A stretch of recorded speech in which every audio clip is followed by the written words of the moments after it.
Hello friends, क्या हाल चाल है आप सबके। मेरा नाम यशकीर्ति गोयल और एक बार दोबारा पेश हुआ हूँ आपके सामने इकोनॉमिक्स की क्लास के लिए। लास्ट क्लास की अगर मैं बात करूँ तो लास्ट वाली क्लास में हमने किया था इलास्टिसिटी ऑफ डिमांड, मतलब मांग की लचक।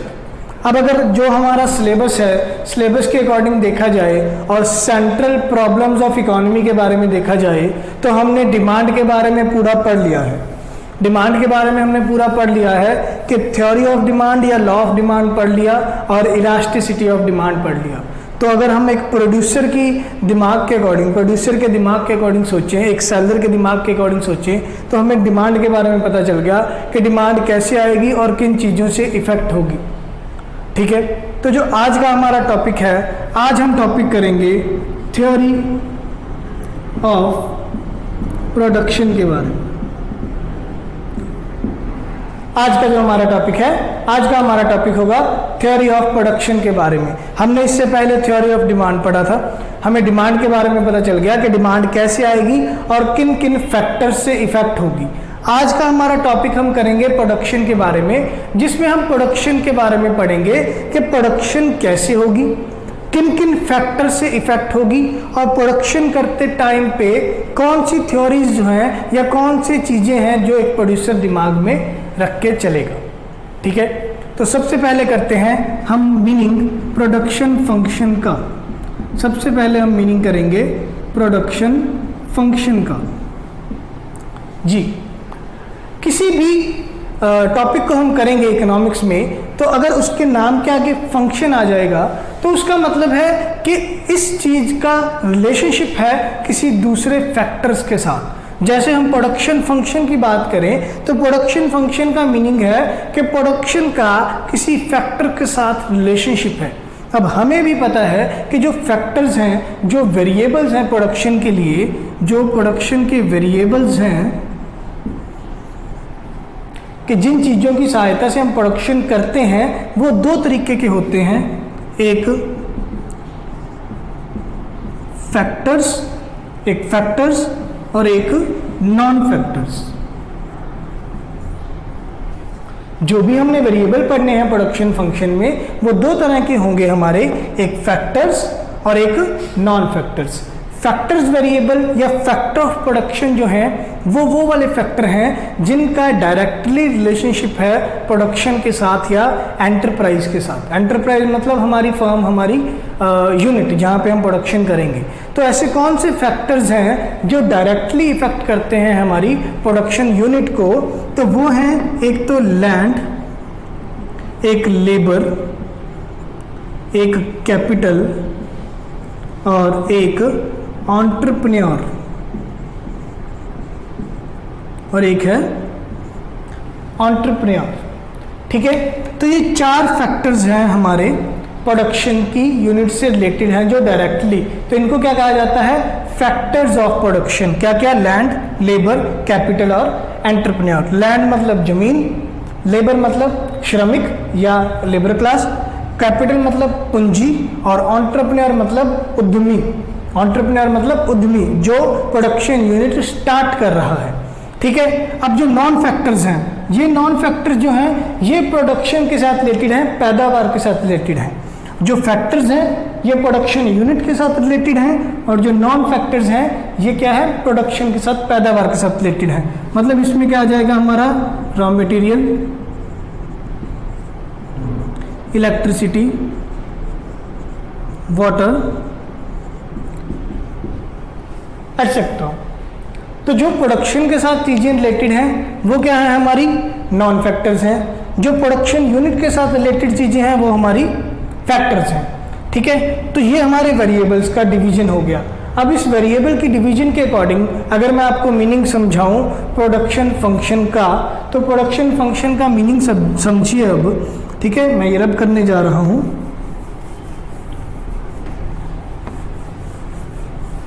तो हम डिनोट किससे करेंगे कि प्रोडक्शन पी हमारी प्रोडक्शन, या इसको हम क्यू भी लिख सकते हैं। क्यू मतलब आउटपुट या प्रोडक्शन। ये हमारे रिलेटेड है, स्मॉल एफ डालेंगे, स्मॉल एफ मतलब फंक्शन। किस चीज़ का फंक्शन है? लैंड का, लेबर का, कैपिटल का और एंटरप्रेन्योर का। आपको याद रखना है कि इकोनॉमिक्स में हम कैपिटल को के के साथ डिनोट करते हैं। इकोनॉमिक्स में हम कैपिटल को के साथ डिनोट करते हैं और ई मतलब एंटरप्रेन्योर मतलब हमारा उद्यमी। इतना क्लियर है? प्रोडक्शन के फंक्शन का मीनिंग क्लियर है कि प्रोडक्शन या आउटपुट हमारा किसका फंक्शन है? प्रोडक्शन हमारा फंक्शन है लैंड का, लेबर का, कैपिटल का और एंटरप्रेन्योर का। ठीक है, अब ये प्रोडक्शन फंक्शन का मीनिंग हो गया। अब जो भी हमारे फैक्टर्स हैं, जो हमारे फैक्टर्स ऑफ प्रोडक्शन है लैंड, लेबर, कैपिटल और एंटरप्रेन्योर, उनको हम डिवाइड करेंगे टाइम के बेसिस के ऊपर। ठीक है, division of factors according to time. जब भी हम इकोनॉमिक्स में टाइम की बात करेंगे तो हमारे पास 3 तरह का टाइम होगा। जब भी हम इकोनॉमिक्स में टाइम की बात करेंगे हमारे पास 3 तरह का टाइम होगा। Very short period, very short period, short period और लॉन्ग पीरियड। जब भी हम फैक्टर्स की डिवीजन की बात करेंगे अकॉर्डिंग टू टाइम तो इकोनॉमिक्स में 3 तरह का टाइम आएगा, very short period, short period और लॉन्ग पीरियड। जो ये पीरियड्स को डिवाइड किया गया है, टाइम को जो डिवाइड किया गया है वो भी फैक्टर्स के आधार पे ही किया गया है कि फैक्टर्स को हम कितनी जल्दी चेंज कर सकते हैं, उसके आधार पे हमने ये टाइम पीरियड को भी डिवाइड किया है। अब देखिए वेरी शॉर्ट पीरियड क्या होगा? वेरी शॉर्ट पीरियड जो टाइम है वो वाला टाइम पीरियड होगा जिसमें हम किसी भी फैक्टर ऑफ प्रोडक्शन को चेंज नहीं कर सकते हैं। ठीक है, very short period time period कौन सा होगा? जिसमें हम किसी भी फैक्टर को चेंज नहीं कर सकते हैं। तो वेरी शॉर्ट पीरियड में कोई भी फैक्टर चेंज नहीं होगा। फिर इसके बाद है शॉर्ट पीरियड। शॉर्ट पीरियड में क्या होगा? शॉर्ट पीरियड में कहते आप अपने फैक्टर्स ऑफ प्रोडक्शन में से किसी एक फैक्टर को चेंज कर सकते हो इजीली, जिसकी मार्केट में अवेलेबिलिटी बहुत है। ठीक है, तो अगर मैं इंडियन इकोनॉमी की बात करूं, भारतीय अर्थव्यवस्था की बात करूं, तो हमारे पास कौन सी चीज़ बहुत ज़्यादा अवेलेबल है? That is labour. इसका मतलब शॉर्ट पीरियड में हम कौन सा फैक्टर बहुत जल्दी चेंज कर सकते हैं? लेबर। शॉर्ट पीरियड में हम लेबर चेंज कर सकते हैं। और लॉन्ग पीरियड मतलब बहुत लंबा समय है, हमारे पास काफ़ी समय मिल गया हमें हर फैक्टर ऑफ प्रोडक्शन को चेंज करने का। तो लॉन्ग पीरियड में सारे ही फैक्टर, ऑल फैक्टर्स जो हैं वो चेंज कर सकते हैं हम लॉन्ग पीरियड में। तो हमारे फैक्टर्स को हमने टाइम के अकॉर्डिंग बांट लिया, very short period, short period और long period. Very short period में कौन से फैक्टर्स आएंगे? जो कभी भी चेंज नहीं हो सकते। यह वेरी शॉर्ट पीरियड क्या है? जिसको हम बहुत जल्दी चेंज नहीं कर सकते हैं। शॉर्ट पीरियड कौन सा होगा? शॉर्ट पीरियड में वो वेरिएबल्स आएंगे जिनको हम इजीली चेंज कर सकते हैं, और जो वेरिएबल इजीली चेंज हो जाए शॉर्ट पीरियड में वो एक ही है, दैट इज लेबर। और उसके बाद लॉन्ग पीरियड मतलब बहुत लंबा समय है, हम हर वेरिएबल को इजीली चेंज कर सकते हैं, या हम इसको ऐसे कहेंगे कि ऐसा समय काल, ऐसा टाइम पीरियड जिसमें हम सभी वेरिएबल्स को इजीली चेंज कर सकते हैं, वो होता है लॉन्ग पीरियड। और लॉन्ग पीरियड में हम कौन से फैक्टर्स को चेंज कर सकते हैं? सारे ही फैक्टर्स को, चाहे वो लैंड है, चाहे वो लेबर है, चाहे वो कैपिटल है, चाहे वो एंटरप्रेन्योर है, हम सभी को इजीली चेंज कर सकते हैं। ठीक है, मैं आशा करता हूँ आपको यहाँ तक समझ लग गया होगा। इसके बाद अब जो हमारा थ्योरी ऑफ प्रोडक्शन है या जो प्रोडक्शन फंक्शन है, इसके लॉ शुरू करेंगे हम कि कौन से लॉज हैं, लॉज के अकॉर्डिंग प्रोडक्शन कैसे होगी। ठीक है, तो वेरी शॉर्ट पीरियड की तो हम बात ही नहीं करेंगे। अगर मैं प्रोडक्शन फंक्शन की बात करूं या लॉज ऑफ प्रोडक्शन की बात करूं तो वेरी शॉर्ट पीरियड की हम बात ही नहीं करेंगे, क्योंकि वेरी शॉर्ट पीरियड में हम कोई भी फैक्टर नहीं बदल सकते, और जब तक फैक्टर नहीं बदलेंगे तो प्रोडक्शन में चेंज नहीं आएगा। अब मान लीजिए मुझे प्रोडक्शन को बढ़ाना है या कम करना है, तो मुझे अपने फैक्टर्स ऑफ प्रोडक्शन को चेंज करना पड़ेगा। मुझे अपने फैक्टर्स ऑफ प्रोडक्शन को चेंज करना पड़ेगा, या तो मुझे अपनी लेबर को बढ़ाना या कम करना पड़ेगा, या मुझे लैंड को बढ़ाना या कम करना पड़ेगा, या मुझे उसमें पूंजी को, कैपिटल को ज़्यादा या कम करना पड़ेगा। ठीक है, तो प्रोडक्शन को चेंज करना है तो फैक्टर्स को चेंज करना होगा। जब वेरी शॉर्ट पीरियड में हमारे फैक्टर्स चेंज ही नहीं हो सकते हैं तो हम वेरी शॉर्ट पीरियड को कंसीडर ही नहीं करेंगे। तो हमारे पास कौन से टाइम पीरियड बचते हैं, शॉर्ट पीरियड और लॉन्ग पीरियड। तो आइए देखते हैं शॉर्ट पीरियड और लॉन्ग पीरियड के अकॉर्डिंग कौन कौन से लॉज हैं फैक्टर्स ऑफ प्रोडक्शन या हमारी प्रोडक्शन के लिए कौन कौन से नियम बनाए गए हैं इकोनॉमिक्स में। ठीक है, तो laws of production, laws of production की बात करते हैं। ठीक है, हमारे पास टाइम पीरियड कितने हैं, 2 टाइम पीरियड हैं। तो 2 टाइम पीरियड के लिए अकॉर्डिंग हमने लॉज ऑफ प्रोडक्शन को बांट लिया। पहला है हमारा शॉर्ट पीरियड, पहला पीरियड हमारा शॉर्ट पीरियड और दूसरा पीरियड हमारा लॉन्ग पीरियड। पहला पीरियड शॉर्ट पीरियड, दूसरा पीरियड लॉन्ग पीरियड। ठीक है, जो अब हमारा शॉर्ट पीरियड है, शॉर्ट पीरियड में हम कहते हैं क्या चेंज कर सकते हैं, changes will occur only in labour. Short period में किस में चेंज आएगा, लेबर में। तो अब देखिए, लॉ समझाने से पहले मैं आपको एक और चीज़ समझाना चाहूँगा कि रेशो होती है, फैक्टर्स में रेशो होती है। ये मैं आपको अलग से समझा देता हूँ। ये यहाँ ये वाला पॉइंट एक बार बीच में छोड़ना पड़ेगा मुझे। एक रेशो होती है फैक्टर्स की, रेशो ऑफ फैक्टर्स। जो भी हमारे 4 फैक्टर्स हैं, लैंड, लेबर, कैपिटल और एंटरप्रेन्योर, ये हमारे 4 फैक्टर्स ऑफ वेरिएबल हैं। ठीक है, अब जो ये 4 फैक्टर्स हैं इनकी कुछ ना कुछ रेशो होगी कि जो भी मैं प्रोडक्शन कर रहा हूं तो मैंने इनकी कितनी कितनी यूनिट्स लगाई हुई हैं। मान लीजिए मेरे पास 1 यूनिट ऑफ लैंड है, ठीक है, और मैंने 5 लेबर लगाई हुई है और कैपिटल भी मैंने 1 यूनिट लगाई हुई है और एंटरप्रेन्योर एक उद्यमी है, एक प्रोड्यूसर है जो प्रोडक्शन कर रहा है। ठीक है, तो ये क्या हो गया, मेरे पास रेशो हो गया मेरे फैक्टर्स ऑफ प्रोडक्शन का। तो क्या रेशो हो गया, 1:5 रेशो 1:1। अब यहाँ पे देखिए जो रेशो है, रेशो में चेंज आ गया, रेशो इक्वल नहीं है। अगर मेरे पास लेबर का भी 1 यूनिट होता, अगर मेरे पास लेबर का भी 1 यूनिट होता तो मैं क्या कहता, मेरी रेशो इक्वल है। पर यहाँ पे मैंने एग्जांपल में लेबर को 5 यूनिट्स मान लिया, तो ये मेरी जो रेशो है वो चेंज हो गई, वो मेरी रेशो चेंज हो गई। चेंज होगी मतलब इस रेशो को क्या बोलेंगे, ये वेरिएबल रेशो है। ये रेशो वेरिएबल रेशो है। वेरिएबल रेशो मतलब रेशो को चेंज किया जा सकता है, रेशो को चेंज किया जा सकता है। तो यहाँ पे जब हम अकेले लेबर को चेंज करेंगे, अब दोबारा हम इसी पॉइंट पे आते हैं, जब हम लेबर को चेंज करेंगे शॉर्ट पीरियड में, बाकी सारे फैक्टर्स को, लैंड को, कैपिटल को और एंटरप्रेन्योर को बराबर रखेंगे तो हमारी रेशो जो है वो वेरी करेगी, चेंज हो जाएगी। तो जो हमारा शॉर्ट पीरियड वाला लॉ है, जो हमारा शॉर्ट पीरियड वाला लॉ ऑफ प्रोडक्शन है, इसको बोलते हैं लॉज ऑफ वेरिएबल प्रोपोर्शन। इसको हम क्या कहते हैं, लॉज ऑफ वेरिएबल प्रोपोर्शन। के मतलब जो मेरा लॉ है, जो मेरे प्रोपोर्शन है, जो मेरी रेशो है फैक्टर्स की, वो वेरिएबल है, उसको मैं चेंज कर सकता हूं। ठीक है, और लॉन्ग पीरियड में मैं सारे ही अपने फैक्टर्स ऑफ प्रोडक्शन चेंज कर सकता हूं।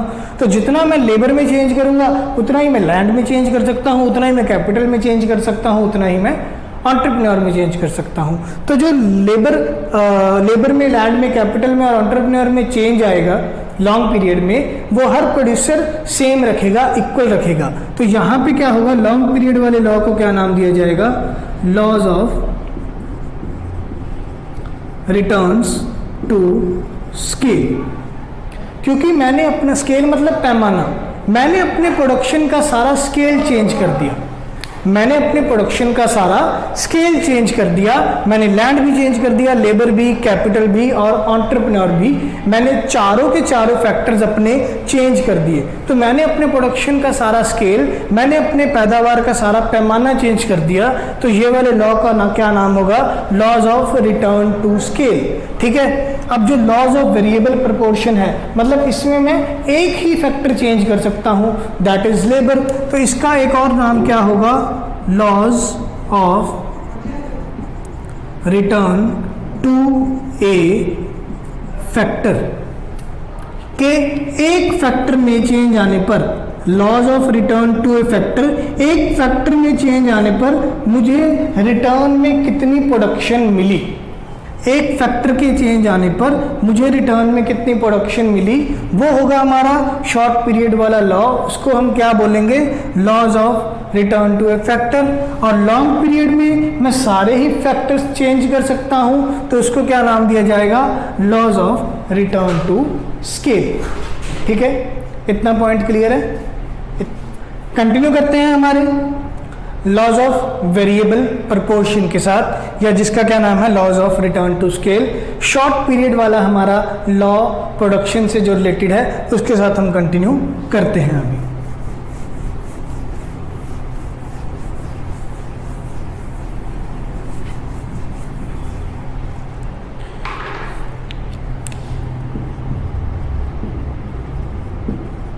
Laws of return to a factor.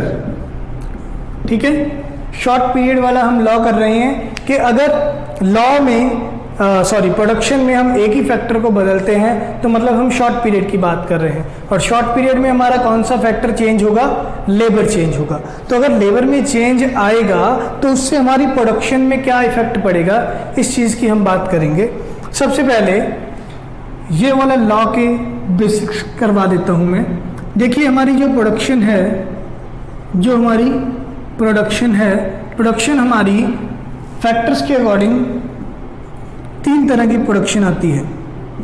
एक होती है एवरेज प्रोडक्शन, एक होती है एवरेज प्रोडक्शन, फिर इसके बाद आता है एवरेज प्रोडक्शन के बाद टोटल प्रोडक्शन, एवरेज प्रोडक्शन के बाद टोटल प्रोडक्शन, और टोटल प्रोडक्शन के बाद मार्जिनल प्रोडक्शन। ठीक है, तीन तरह की हमारी प्रोडक्शन होती है। तीन तरह की प्रोडक्शन होती है कि अलग अलग फैक्टर्स लगा के आपको कैसी प्रोडक्शन मिल रही है। तो सबसे पहले एवरेज प्रोडक्शन। एवरेज प्रोडक्शन का मतलब है कि आपने जितने भी फैक्टर्स लगाए हैं प्रोडक्शन में, वो आपको एवरेजली कितनी प्रोडक्शन दे रहे हैं। ठीक है, एवरेज प्रोडक्शन मतलब how much production you are taking in return, you are receiving in return, कि आपको कितना प्रोडक्शन मिल रहा है रिटर्न में एक सिंगल फैक्टर को यूज करके, एक सिंगल फैक्टर को यूज करके, वो होगा हमारा एवरेज प्रोडक्शन। फिर टोटल प्रोडक्शन। टोटल प्रोडक्शन का मतलब टोटल, कुल उत्पाद, हिंदी में हम कहेंगे कुल उत्पादन।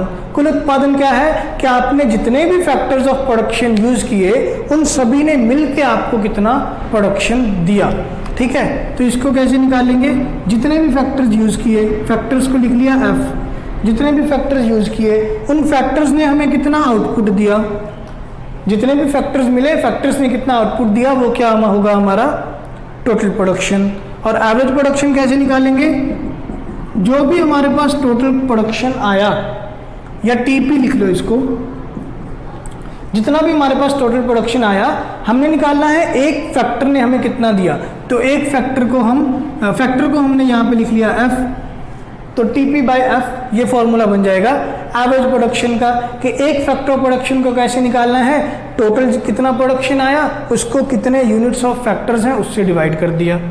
और टोटल प्रोडक्शन को कैसे निकालेंगे, हमारे पास कितने फैक्टर्स हैं उसको मल्टीप्लाई कर देंगे हम एपी एवरेज प्रोडक्शन के साथ। ठीक है, मोस्ट इंपॉर्टेंट है मार्जिनल प्रोडक्शन, सबसे ज़्यादा इंपॉर्टेंट है मार्जिनल प्रोडक्शन। ठीक है, अब जब भी आपको इकोनॉमिक्स का लेक्चर आप देखेंगे और कहीं पे भी मार्जिनल वर्ड आ जाए, जब भी आप इकोनॉमिक्स का लेक्चर देखेंगे और आपको मार्जिनल वर्ड या मिल जाए देखने के लिए, तो वहाँ पे आपको क्या देखने को मिलेगा, मार्जिनल का मतलब है चेंज, मार्जिनल का मतलब है चेंज या नेक्स्ट। ठीक है, तो यहाँ पे मार्जिनल प्रोडक्शन मतलब नेक्स्ट प्रोडक्शन या चेंज्ड प्रोडक्शन। अब प्रोडक्शन कब चेंज होगी, जब आप फैक्टर्स में चेंज करोगे। तो एक फैक्टर को बदलने पर आपकी टोटल प्रोडक्शन में कितना चेंज आया वो क्या होगा, आपका मार्जिनल प्रोडक्शन होगा। ध्यान से सुनिए दोबारा कि एक फैक्टर ऑफ प्रोडक्शन को बदलने पर आपकी टोटल प्रोडक्शन में कितना चेंज आया, वो चेंज क्या कहलाएगा, मार्जिनल प्रोडक्शन। हिंदी या पंजाबी में इसको बोलते हैं सीमांत उत्पादन, सीमांत उत्पादन। ठीक है, तो मार्जिनल प्रोडक्शन का क्या फॉर्मूला होगा, total production of x factors minus total production of x minus 1 factors. मान लीजिए हमारे पास 5 लेबर वाले बंदे काम पे लगे हुए हैं, फॉर एग्जाम्पल कि हमारे पास 5 लेबर वाले बंदे काम पे लगे हुए हैं, वो हमें कुल 100 चीज़ें बना के देते हैं। तो 5 बंदों की टोटल प्रोडक्शन कितनी हो गई, 100।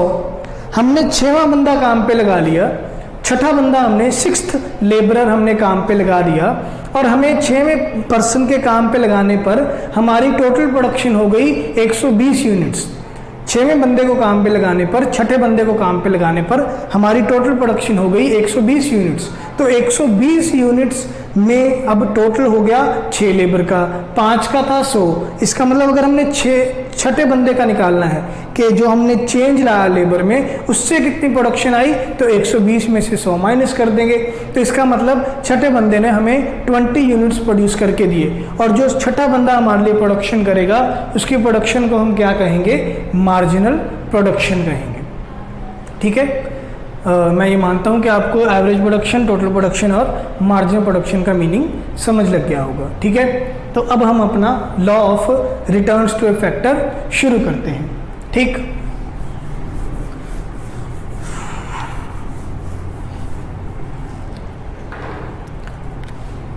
ये है हमारा क्यू मतलब क्या है, लेबर। ठीक है, ये है लेबर। यहाँ पे लिख लिया हमने टोटल प्रोडक्शन, यहाँ पे लिख लिया हमने एवरेज प्रोडक्शन, यहाँ पे लिख लिया हमने मार्जिनल प्रोडक्शन, और यहाँ पे लिख लिया हमने इफेक्ट, कि क्या इफेक्ट देखने को मिला। ठीक है, लेबर वाले पर्सन हमने ले लिए, लेबर वाले पर्सन ले लिए हमने 1 2 3 4 5 6 7 8 बंदे ले लिए हमने लेबर वाले। ठीक है, टोटल प्रोडक्शन को आप ध्यान से देखिए, टोटल प्रोडक्शन हम कैसे लिखेंगे,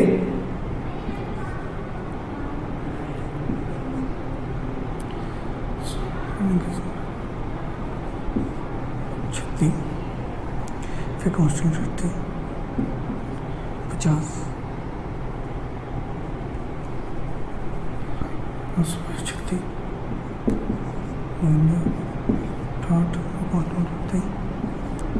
80 फिर डिक्रीजिंग बढ़ता है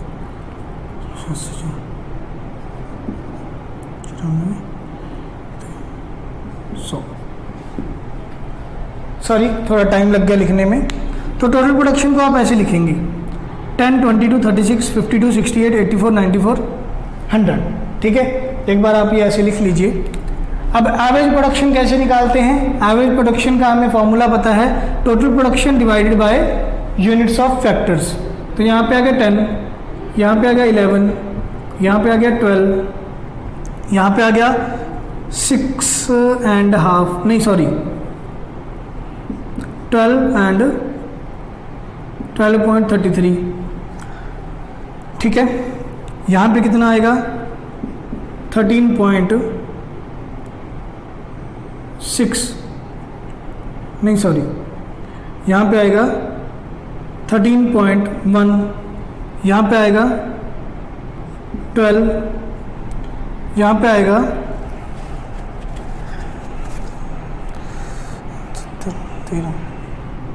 13 पॉइंट समथिंग, और यहाँ पे आएगा 12.5। यहाँ पे कितना आएगा 12.5। ठीक है, और 784 ना, यहाँ पे आ गया हमारे पास 10 और 4 14। सॉरी, थोड़ा सा कैलकुलेशन का रह गया। ठीक है, तो ये टीपी आ गया हमारा, ये हमारा एपी आ गया। अब हम मार्जिनल प्रोडक्शन देखेंगे। मार्जिनल प्रोडक्शन क्या है, टोटल प्रोडक्शन एक यूनिट की और उसकी जो नेक्स्ट वाली यूनिट्स की है उसको माइनस करना। ठीक है। तो टोटल प्रोडक्शन को हम माइनस करते जाएंगे, पहले पर्सन की मार्जिनल प्रोडक्शन कोई भी नहीं होगी, ठीक है। अब दूसरे की क्या होगी, 22 माइनस 10 11, यहाँ पे कितनी आ जाएगी, ओ सॉरी यहाँ पे कितनी आएगी 12, ठीक है। यहाँ पे आ जाएगी 14, यहाँ पे आ जाएगी 16, यहाँ पे फिर आ जाएगी 16, यहाँ पे कितनी आ जाएगी, यहाँ पे आ गई 16, यहाँ पे कितनी आ जाएगी, यहाँ पे 16, यहाँ पे भी 16 और यहाँ पे भी कितनी आएगी 16 और यहाँ पे कितनी आएगी 10 और 6, 10 और 6। अब इफेक्ट देखिए, हमें इफेक्ट को देखने को मिला, इफेक्ट समझना है हमने। यहाँ तक तो क्या हो रहा है, यहाँ चलो यहाँ पे भी 10 लिख लेते हैं हम, यहाँ पे भी 10 लिख लेते हैं हम। तो यहाँ पे हमें क्या देखने को मिला, इस पॉइंट पे हमें क्या देखने को मिला, इस पॉइंट पे हमें जो प्रोडक्शन है वो इंक्रीजिंग रेट पे मिल रही है। कहते जब आपने 1 से 2, 2 से 3 बंदे काम पे लगाए तो आपको प्रोडक्शन बढ़ते क्रम में मिल रही है, 10 से 12 बढ़ी, 12 से 14 बढ़ी, ठीक है। इतने पॉइंट पे आपको 16 16 16, इस पॉइंट पे आपको कांस्टेंट इंक्रीजिंग कि जो आपको अब बढ़ते क्रम में बढ़ते रेट पे प्रोडक्शन मिल रही है वो कांस्टेंट रेट पे मिल रही है। और यहाँ पे ये वाले 7वां और 8वां बंदा जब हमने काम पे लगाया, यहाँ पे total production is increasing at decreasing rate, total production is increasing at decreasing rate, ठीक है। तो हमारे पास देखिए अब क्या टेबल क्या बन गया, दोबारा से समझते हैं एक बार टेबल को। हमने लेबर के यूनिट्स बढ़ाते गए, ठीक है। ये टोटल प्रोडक्शन आ गया 10, 22, 36, 52, 68, 84, 94 और 100। एवरेज प्रोडक्शन का फॉर्मूला क्या है, average production total production divided by labour, तो वो एवरेज प्रोडक्शन आ गया। इसके बाद मार्जिनल प्रोडक्शन, मार्जिनल प्रोडक्शन कैसे निकालेंगे, टोटल प्रोडक्शन को एक टोटल प्रोडक्शन को उसके पीछे वाले टोटल प्रोडक्शन से माइनस करते रहेंगे। तो यहाँ पे तो 10 का 10 आ गया, यहाँ पे 22 minus 10 12, 36 minus 22 14, 52 minus 36 16, 68 minus 52 16, 84 minus 68 16, 94 minus 84 10, 100 minus 94 6, ठीक है। इफेक्ट क्या देखने को मिला, इतने पॉइंट पे पहले 3 लेबर वाले बंदे तो हमें टोटल प्रोडक्शन बढ़ा के दे रहे हैं, वो भी इंक्रीजिंग रेट पे। यहाँ पे टोटल प्रोडक्शन 10 है, टोटल प्रोडक्शन बढ़ के 12 पॉइंट बढ़ के 22 हो गई, टोटल प्रोडक्शन 14 पॉइंट बढ़ के 36 हो गई। तो टोटल प्रोडक्शन में इंक्रीज आ रहा है इंक्रीजिंग रेट के ऊपर, ठीक है। फिर इसके बाद ये नेक्स्ट 3 लेबर, चौथा 5वां और 6वां लेबर वाला बंदा, ये हमें टोटल प्रोडक्शन तो बढ़ा के दे रहे हैं पर एक ही रेट पे। चौथा बंदा भी टोटल प्रोडक्शन 16 कर रहा है, 5वां भी 16, 6वां भी 16। तो यहाँ पे टोटल प्रोडक्शन में कितना चेंज आ रहा है, कांस्टेंट इंक्रीज आ रहा है, ठीक है। फिर 7वां और 8वां बंदा, 7वें बंदे ने काम किया 10 यूनिट्स का, 8वें बंदे ने काम किया 6 यूनिट्स का। तो जब आपने ये बंदे काम पे लगाए तो उससे टोटल प्रोडक्शन बढ़ी, टोटल प्रोडक्शन तो बढ़ी पर डिक्रीजिंग रेट पे बढ़ी। तो ये हमें इफेक्ट देखने को मिल गई, ठीक है। ये ग्राफ क्लियर है, ये ग्राफ क्लियर है, ठीक है। अभी हम इसका इस टेबल का हम क्या बनाएंगे, डायग्राम बनाएंगे। ये टेबल मैं रब कर रहा हूँ,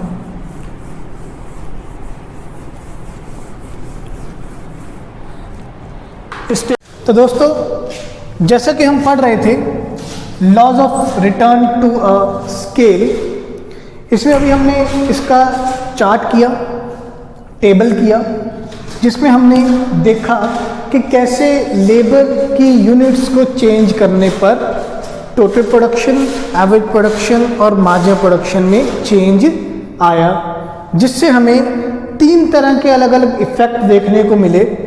increasing return to a scale, decreasing return to a scale और डिमिनिशिंग रिटर्न्स। मतलब पहले हमारी टोटल प्रोडक्शन इंक्रीज हुई at increasing rate, then increase हुई एट डिक्रीजिंग रेट, और उसके बाद टोटल प्रोडक्शन जो है वो हमारी डिक्रीज होना शुरू हो गई। तो आइए इसका ग्राफ करते हैं। ये हमारा ओरिजिन, ये वाई एक्सिस और ये है हमारा एक्स एक्सिस। एक्स एक्सिस पे लेंगे हम लेबर और वाई एक्सिस पे लेंगे हम टोटल प्रोडक्शन। पहले हम सिर्फ टोटल प्रोडक्शन का ग्राफ करेंगे। देखिए हमारे पास 3 इफेक्ट हैं। 3 इफेक्ट क्या हैं कि सबसे पहले हमें इंक्रीजिंग रिटर्न्स मिले, फिर हमें मिले डिक्रीजिंग रिटर्न्स और फिर हमें मिले डिमिनिशिंग रिटर्न्स। इनका मीनिंग समझना बहुत ज़रूरी है। इंक्रीजिंग रिटर्न मतलब कि आपका टोटल प्रोडक्शन इंक्रीज हो रहा है एट इंक्रीजिंग रेट, तो उसका जो ग्राफ बनेगा वो बनेगा कुछ इस तरीके का। ये यहां से, ये मान लीजिए ये पॉइंट है हमारा ए, तो 0 से ए तक का जो पोर्शन है हमारी कर्व जा रही है कुछ इस तरीके की। हमारी कर्व कैसे जा रही है? आउटवर्ड कर्व जा रही है। कर्व जब आउटवर्ड जा रही है उसका मतलब क्या है कि टोटल प्रोडक्शन इंक्रीज हो रही है एट इंक्रीजिंग रेट। हमने यही तो किया है कि जैसे जैसे लेबर पहले शुरुआती दौर में जैसे जैसे लेबर इंक्रीज होगी वैसे टोटल प्रोडक्शन इंक्रीज होगी at increasing rate. Then second है हमारा total production increases at decreasing rate. अब जैसे जैसे लेबर बढ़ेगी टोटल प्रोडक्शन इंक्रीज तो होगी बट डिक्रीजिंग रेट पे, तो उसका जो ग्राफ बनेगा वो बनेगा कुछ इनवर्ड, या इसको हम करेंगे इनबाउंड, अंदर की तरफ घूमता हुआ ग्राफ बनेगा। अंदर की तरफ, ये बाहर की तरफ घूमा, ये अंदर की तरफ, ठीक है। तो ये है क्या हमारा total production is increasing at decreasing rate. और थर्ड, देन मान लीजिए ये हमारा बी पॉइंट है। थर्ड पे डिमिनिशिंग रिटर्न्स मतलब टोटल प्रोडक्शन डिक्रीज होना शुरू हो गया, तो टोटल प्रोडक्शन डिक्रीज होना शुरू हो जाएगा, ठीक है। तो ये 0 से लेके ए तक क्या है हमारे पास? Increasing returns. ए से बी क्या है? Decreasing returns. और ये क्या है हमारा? Diminishing total production. क्लियर है? ठीक है। देखिए कि ऐसा क्यों हुआ, 0 से लेके ए तक टोटल प्रोडक्शन इंक्रीजिंग रेट पे आया, क्यों? बिकॉज मार्जिनल प्रोडक्शन भी यहां इंक्रीज हो रहा है, ठीक है। अगर आपसे पूछा जाए कि टोटल प्रोडक्शन जो है वो पहले इंक्रीज हो रहा है एट इंक्रीजिंग रेट, तो उसका कारण क्या है? उसका कारण क्या है? Marginal production increases eight increase, marginal production increases, कि जो मार्जिनल प्रोडक्शन है हमारा वो इंक्रीज हो रहा है। देन ए से बी, अब टोटल प्रोडक्शन इंक्रीज हो रहा है एट डिक्रीजिंग रेट, ठीक है। तो बी पॉइंट पे क्या होगा? Total production increases at decreasing rate. ऐसा क्यों हुआ? बिकॉज मार्जिनल प्रोडक्शन डिक्रीज होना शुरू हो गया। और देन बी के बाद में क्या हुआ? बी के बाद में टोटल प्रोडक्शन डिक्रीज होना शुरू हो गया। टोटल प्रोडक्शन डिक्रीज होना कब शुरू होगा? जब मार्जिनल प्रोडक्शन नेगेटिव चला जाएगा, जब मार्जिनल प्रोडक्शन नेगेटिव चला जाएगा, ठीक है। आइए अब आगे देखते हैं एवरेज प्रोडक्शन और मार्जिनल प्रोडक्शन का ग्राफ। ओके,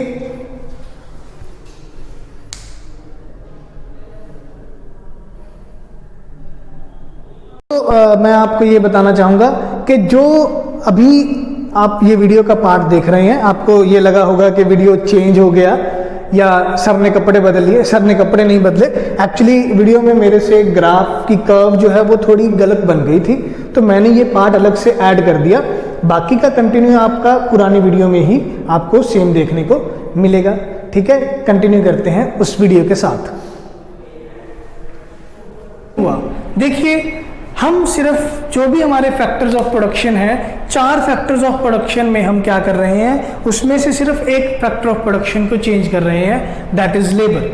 अगर हम सिर्फ लेबर को चेंज कर रहे हैं और मान लीजिए हम दूसरा हमारे पास यूनिट लैंड का है, हम एग्रीकल्चर की एग्जांपल लेते हैं।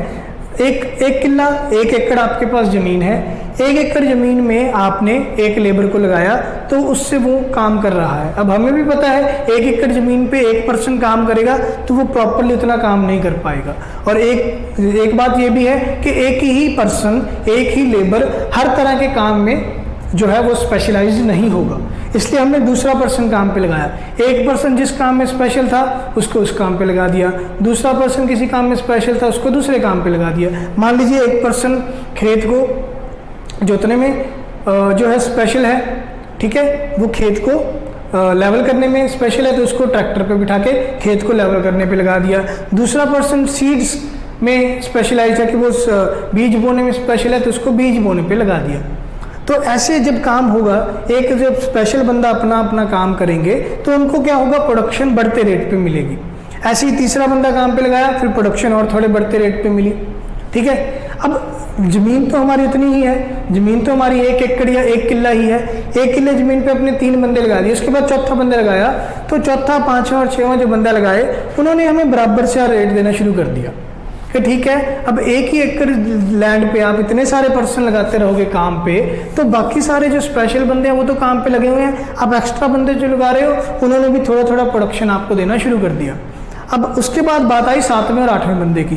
जब आपने 1 ही एकड़ ज़मीन पे 7वां और 8वां बंदा लगाया तो उनकी वहाँ पे ज़रूरत ही नहीं थी ज़मीन की, क्योंकि ज़मीन तो उतनी की उतनी है, वहाँ पे जितना प्रोडक्शन हो रहा था हम प्रोडक्शन कर रहे हैं। एक्स्ट्रा पर्सन के लगाने से थोड़ी सी प्रोडक्शन तो बढ़ेगी पर उतनी नहीं बढ़ पाएगी, क्योंकि जो 7वां और 8वां बंदा काम पे लगते रहेंगे और जो पुराने बंदे हैं जिनको काम पे लगे हुए काफ़ी टाइम हो गया, जो पुराने बंदे हैं, जो पुरानी लेबर है, उनको ये होगा कि अब वो अपना काम छोड़ के अपना काम भी वो नए लेबर से करवाना शुरू कर देंगे, ठीक है। वो एक हम कहते हैं ना सीनियरिटी आ जाएगी कि जो पुरानी लेबर है वो सीनियरिटी फील करेगी कि हम तो जी इस खेत पे, इस ज़मीन पे पहले से काम कर रहे हैं, तो वो नई लेबर वाले पर्सन से काम करवाना शुरू करेंगे। अब नई लेबर वाली पर्सन जो है वो उनको एक्सपीरियंस कम है पुरानी वाले से, इसलिए जब हमारी टोटल प्रोडक्शन क्या है, इंक्रीज तो करेगी बट डिक्रीजिंग रेट पे इंक्रीज करेगी, ठीक है, ठीक है। अगर आप चाहते हैं कि मैं एवरेज प्रोडक्शन और मार्जिन प्रोडक्शन भी समझाऊं तो मैं वो भी समझा सकता हूं, उसका भी मैं ग्राफ बना देता हूं, एवरेज प्रोडक्शन और मार्जिन प्रोडक्शन का, ठीक है। ये टोटल प्रोडक्शन का ग्राफ था। एवरेज प्रोडक्शन और मार्जिन प्रोडक्शन का ग्राफ कैसे बनेगा, एवरेज प्रोडक्शन, मार्जिन प्रोडक्शन, ठीक है। हमने क्या देखा, एवरेज प्रोडक्शन पहले थोड़ी सी बड़ी फिर डिक्रीज होना शुरू हो गई। आप साथ साथ में टेबल को देखिए, एवरेज प्रोडक्शन बढ़ेगी फिर डिक्रीज होना शुरू हो जाएगी। मार्जिन प्रोडक्शन जो है, मार्जिन प्रोडक्शन तो बढ़ेगी, ये मान लीजिए ये हमारी मार्जिन प्रोडक्शन ही है, सॉरी ये हमारा मार्जिन प्रोडक्शन है। मार्जिन प्रोडक्शन बढ़ा, ठीक है, पहले बढ़ा फिर कांस्टेंट चला फिर डिक्रीज होना शुरू हो गया, ये कांस्टेंट है।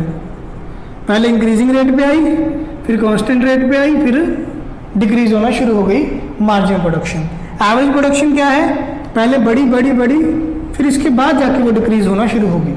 आप अपना टेबल देखिए, टेबल में आपको देखने को मिला होगा कि जो मार्जिन प्रोडक्शन है वो पहले डिक्रीज होना शुरू हो गई और जो एवरेज प्रोडक्शन है वो उसके बाद डिक्रीज होना शुरू होगी, ठीक है।